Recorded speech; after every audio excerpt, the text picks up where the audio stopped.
What's going on, all of you wonderful candidates? Time to run through a question here on gift tax and estates. Well, we've got a husband and a wife. Now, immediately, when I see that, I'm just thinking of rules, I'm thinking of tricks. Transfers between husbands and wives or spouses and all of that is non-taxable. Especially, think about it. They are their own taxable entity per the IRS. The IRS views people as taxable entities. And it would be like a 100% owned subsidiary giving something to its parent company. It's just an internal transfer. So gifts between spouses, these are going to be non-taxable. Now, that might not be what the question's asking, but that's just something that's going through my mind, and it's my job to share how I would approach these questions. Now, these husband and wife agree to split monetary gifts to their relatives. The husband gives his daughter $20,500, and the wife gives her niece $17,000. Now, the annual exclusion is going to be $12,000 here. What amount is the taxable gift for the husband and wife? Now, great question. And just a note is that this annual exclusion, this is subject to change, and as such, throughout the lessons, we've got resources with the current up-to-date amount. This is not going to be the up-to-date amount when you see it, but we've got this so that these questions can be timeless. These questions will always be pretty much the same, but what will change is the amount. Now, coming here, since the husband and wife have agreed to split the gifts, they can each be considered to have gifted half of the total amount to each relative. What does that mean? With this daughter's gift, we can split this in half and say that 10,250 was given by the husband and 10,250 was given by the wife. Similarly, with this $17,000 gift, this can be split in half, and half be considered from the husband and half be considered by the wife. Okay, so we've got 10,250 for each of the spouses. And then if we split up 17,000, that is $8,500.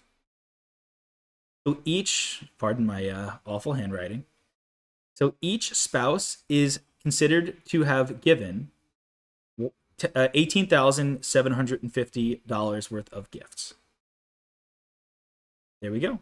All right, so what amount is taxable for the husband and the wife?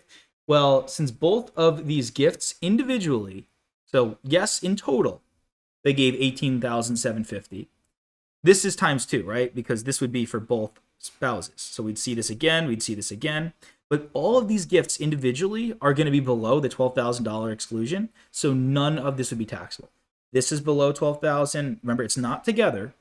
It's not the fact that they gave. Now, this could possibly get even more complex if we introduced, kind of the lifetime unified credit, all of that, and dealing with the lifetime exclusion of gifts. But we're not dealing with that in this question. Even though each spouse gave a considered gift of $18,750, that's not what we're worried about. It's that each of these individual gifts are below $12,000. So we've technically got four items. We've got two amounts of $10,250, two amounts of $8,500. All of these four are below $12,000, and as such, none of this is taxable. Just a reminder that if this question was asking about what the taxable amount is for the recipients, 9 times out of 10 recipients are not paying tax on items that they receive when it comes to gifts. Moving along here, which of the following transactions is subject to the gift tax before the gift tax annual exclusion is taken into account? First off, we've got naming a new beneficiary on an insured life insurance policy. This is not a gift. There's no money changing hands. This is a distractor. There's nothing going on there. That's complete trick. Absolute trickery. Next up, contribution of cash to a candidate for the U.S. Senate. Anything political. Anything political at all, that is not going to be considered deductible to a charitable organization. That is not going to be considered a gift. That does not qualify for the exclusion. Just one thing is, whenever you see anything political, just red flag, ding, ding, ding. You're not getting tax benefits for gifts to any political organizations. So we're going to eliminate that. Next, we have transfer to a trust for the benefit of relatives where the donor determines the amount of distributions to be made. This is dealing with trusts. This type of transfer is going to deal with trust taxation. So we're going to eliminate that as well, leaving us with just letter D, reimbursement to a grandchild for medical school tuition. Now, this question, again, it's asking what is subject to gift tax before the gift tax annual exclusion. Most of these we eliminated because there's just nothing to do with gifts, right? But this is going to be subject to gift tax because This is not a payment made directly to the medical school.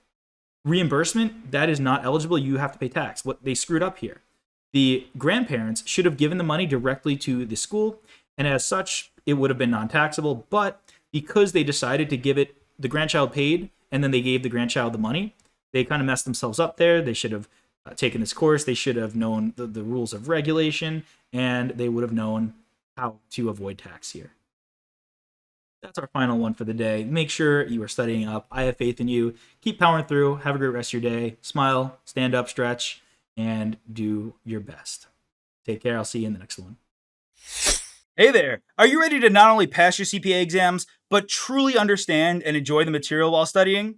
I know it seems impossible, right? Especially to enjoy the material.